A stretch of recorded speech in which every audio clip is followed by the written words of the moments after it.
Egypt gets more than 90% of its water from the Nile.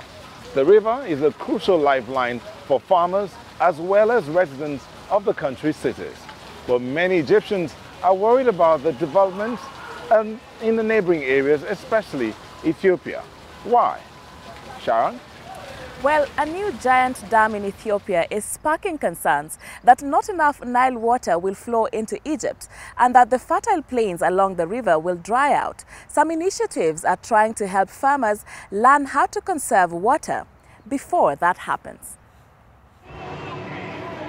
Close to 23 million people live in Greater Cairo, and almost the entire population of Egypt lives next to the Nile.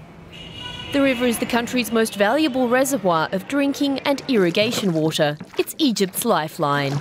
It's a center line in my life and I think in whole Egyptians' life. Nothing, without River Nile, Egypt is just a desert. Just a desert. That's it. For me, without the River Nile, my life will be just a desert. Many fear that this lifeline will be cut when the Grand Ethiopian Renaissance Dam is completed upriver, leaving less water for Egypt's irrigators.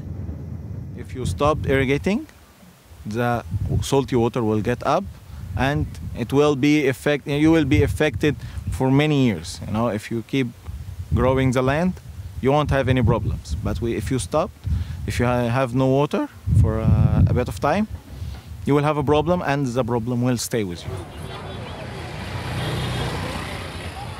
Here in the Nile Delta, there are wide canals and water seems plentiful. But many people take the river for granted. The waterways are filled with rubbish.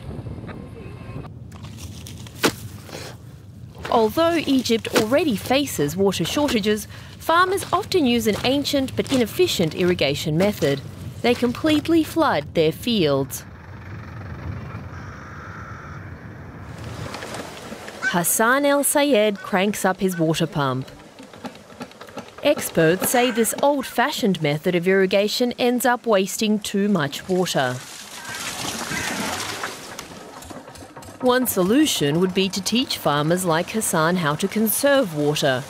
Water shortages in the summer months are nothing new, but the Ethiopian dam has become a convenient scapegoat. The dam is already having an impact. This canal used to be full and I didn't need a pump. There's clearly less water now. Kirsten Niemann is from the German development agency GIZ.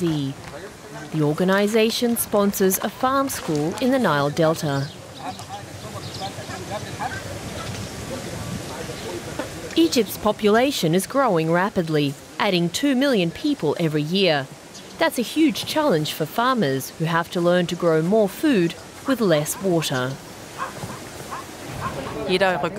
Any drop in water levels will have an impact, whether it's because of the dam, population growth or climate change.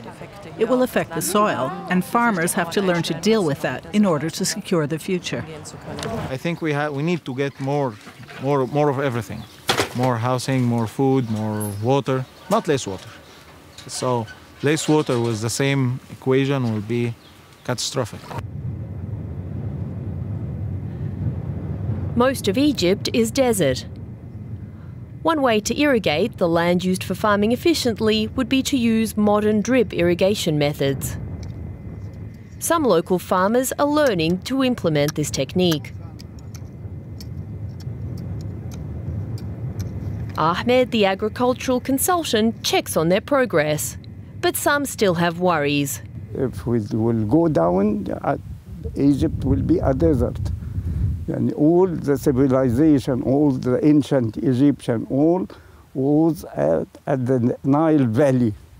If this goes down, of course, this will be catastrophe. At the moment, Egypt imports around 60% of its food. But the country can't afford even more expensive imports to compensate production losses due to lack of water.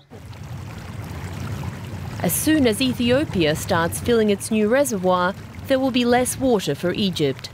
Adopting new and more efficient irrigation techniques may be the only way for Egypt's farmers to survive. And that's it for today. It was a pleasure to have you with us, and we hope you liked the show. My name is Nelta Egbe, and I say goodbye from the Shodex Garden in Lagos, Nigeria. And I'd like to remind you to join us on our social media platforms shown on the screen. My name is Sharon Momanyi, signing off from Nairobi, Kenya, and I hope to see you again next week, same time, same place. Goodbye.